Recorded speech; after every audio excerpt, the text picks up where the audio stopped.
અમદાવાદની ફાર્મા ફેક્ટરીમાં boiler blast. નારોલના સરદાર એસ્ટેટમાં boiler ફાટતા આગ લાગી. માલિક સહિત 6 ને ઈજા. ફાયરની 5 ગાડી અને 3 થી 4 108 દોડી ગઈ. અમદાવાદ શહેરના નારોલ શાહવાડી વિસ્તારમાં આવેલા સરદાર એસ્ટેટમાં સ્ટેબિકોન વિટામિન ફાર્મા ફેક્ટરીમાં રાત્રે બોઇલર ફાટવાની ઘટના બની હતી. ફાયર બ્રિગેડની ટીમને જાણ કરવામાં આવતા 5 થી વધુ ગાડીઓ અને 3 થી 4 108 એમ્બ્યુલન્સ તાત્કાલિક ઘટના સ્થળે દોડી ગઈ હતી.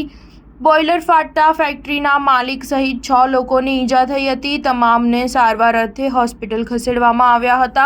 ફાયર બ્રિગેડની ટીમ દ્વારા હાલ આગને કાબૂમાં લેવામાં આવી છે. ફાયર બ્રિગેડના સૂત્રો પાસેથી મળતી માહિતી મુજબ ફાયર બ્રિગેડ કંટ્રોલ રૂમમાં મેસેજ મળ્યો હતો કે નારોલ વિસ્તારમાં શાહવાડી નજીક આવેલા સરદાર એસ્ટેટમાં સ્ટેબિકોન વિટામિન ફાર્મા ફેક્ટરીમાં આગ લાગવાની ઘટના બની હતી, જેથી ફાયર બ્રિગેડની 5 જેટલી ગાડીઓ તાત્કાલિક ઘટના સ્થળે રવાના કરવામાં આવી હતી. ફાયર બ્રિગેડની ટીમે ત્યાં પહોંચી જોયું તો બોઇલર ફાટવાની ઘટના બની હતી, જેમાં આગ લાગતા કેટલાક લોકો ઈજાગ્રસ્ત પણ થયા હતા, જેથી 108 એમ્બ્યુલન્સ પણ બોલાવવામાં આવી હતી. ફાયર બ્રિગેડની ટીમ દ્વારા પાણીનો મારો ચલાવીને આગ કાબૂમાં લેવામાં આવી હતી. સ્ટાર ન્યૂઝ 7 હંમેશા સચ્ચાઈની સાથે.